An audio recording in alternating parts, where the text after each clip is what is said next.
Duke and Duchess of Cambridge did not have a sit-down conversation with Prince Harry after the Duke of Edinburgh's funeral because they were worried the details would be leaked to the press, apparently. It's one of the claims in a newly released book on the rift between the princes, which is said to go back more than 15 years. We're going to speak to the man behind those claims in a moment, royal author Robert Lacey. But first, here's Louisa James with some of the details. Thank you, Louisa. Robert Lacey joins us now, the author of this new book. Robert, just some of those pictures there. I remembered the day of the funeral, and we also afterwards, where the family came out, and rather than get back in their cars, which they arrived in, they walked back to the house. And at the time, comments were made by some people at the time that was a deliberate ploy by Charles to try and see whether he could orchestrate something. And then I think we were all slightly touched by seeing Harry and William walking together, and it seemed to be that they were having a heartfelt conversation. Who knows what they were talking about? Are you saying that that wasn't a sign of a reconciliation then at that time? Well, as Tom Bradby said at the time, something about a funeral would be when you would hope brothers thinking of other things, honouring their grandfather, would come together. I'm not saying that when they walked together across the courtyard that was fake. No, as we saw, Kate rather skillfully brought the two together. But apparently nothing came of it once they got inside. Certainly the reports that they had a big family sit down were sadly denied by both sides. It's not my claim. Both sides, who have very efficient communication staff, have said, no, there was no meeting. But I mean, that in itself is incredibly sad because, as you say, these very emotional family occasions, the death of the patriarch, should have, we all hoped, meant a moment of healing, a moment of reconciliation. And we know how important that is to Harry in his journey, how important healing is, but also, you know, obviously to the wider family. But what you are suggesting is that the reason that meeting didn't go ahead was because of a deep mistrust that William has about, and perhaps Charles as well, has about whether the details of that would be reported.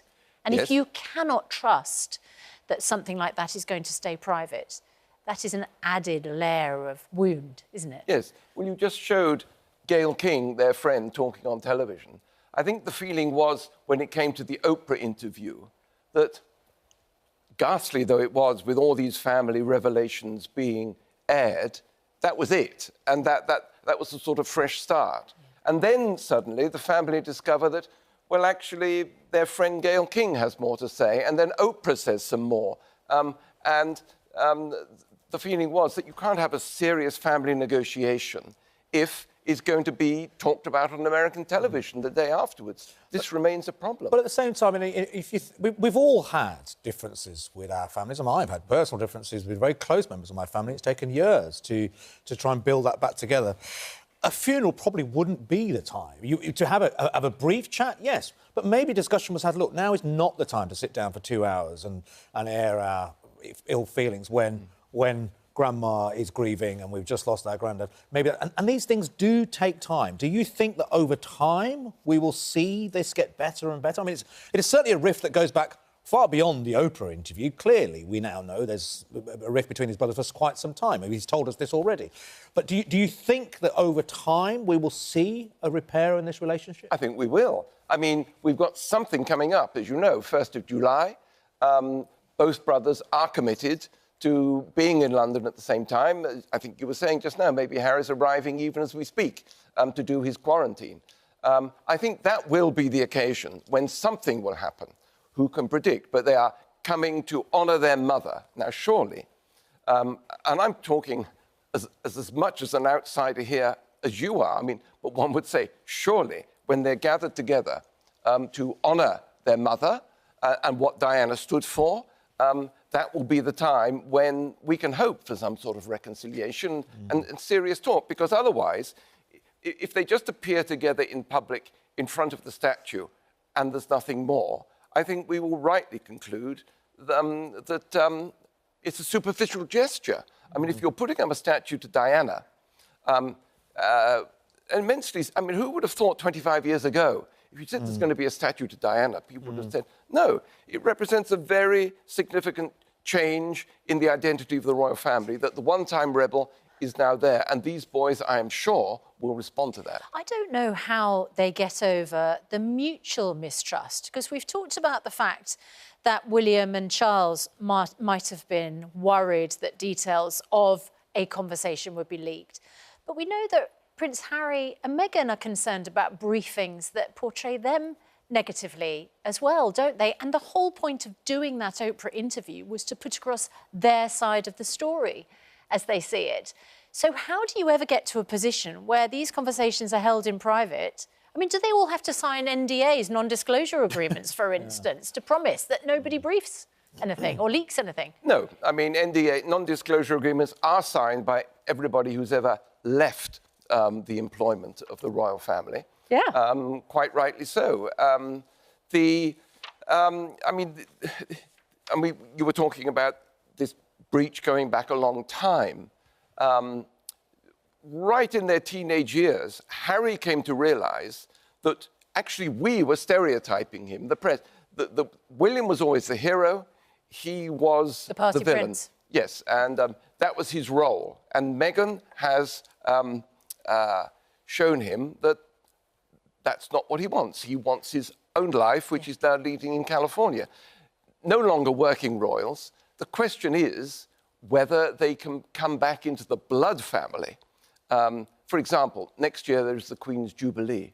Will we see the Sussexes on that balcony? Will we see little Archie and Lily as part of the family? Not the working family, but the living and loving family. I think that's what we all hope. Do you have some sympathy with Harry when he says he just wants to get out of the firm, out of that industry, out of that world, and we can argue that perhaps he's still courting publicity for whatever reason, but do you have some sympathy that he wants to get out, wants to break that chain in a way? I think, like so many people, I feel torn, yes and no.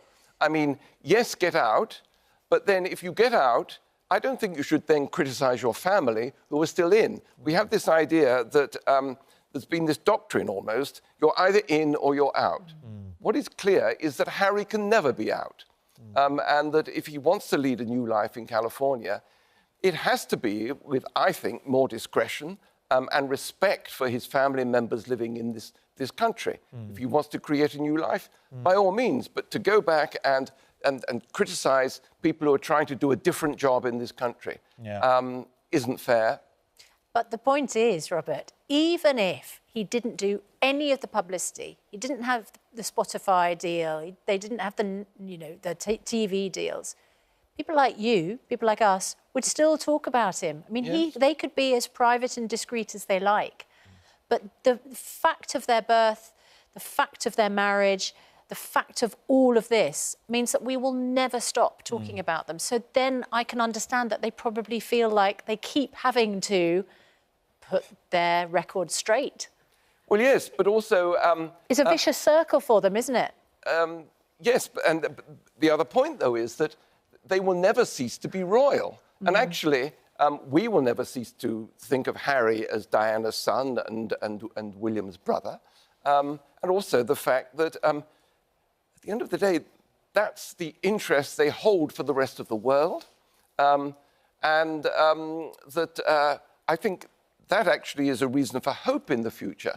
They're never going to want to cut themselves off because, frankly, if they do cut themselves off, one wonders whether Netflix would want to renew their contract. Yeah. I mean, how much... Just one final question. And I imagine I know what your answer is because you've written a book, but... how much of a right to know do we have about their lives? I mean, you know, there gets to a point, I think there's a line somewhere, that do we need to know so much about them? We know there's a difference. You know, what's your take on it? Well, they are a representative family. That is the job of the monarchy. The monarch no longer exists to rule the country. The monarch, back in the time of Queen Victoria, said, our new job is to be a representative family, to represent Britain to the world and to ourselves.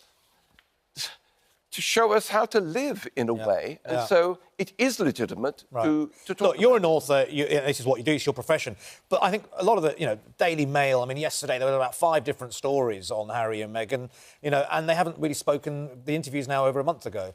But they're profiting from it. It makes money, doesn't it? This story, in the end, makes money for media and authors like yourselves. And it gives us something to talk about on this show as well, let's be honest. It is of interest and it's profiteering in many ways for lots of people. Well, it is, but also our British system is we have a government elected to run the country, and we have a royal family who, through history, have been there to represent other values in life. Yeah. And so it is perfectly legitimate for us to talk about that.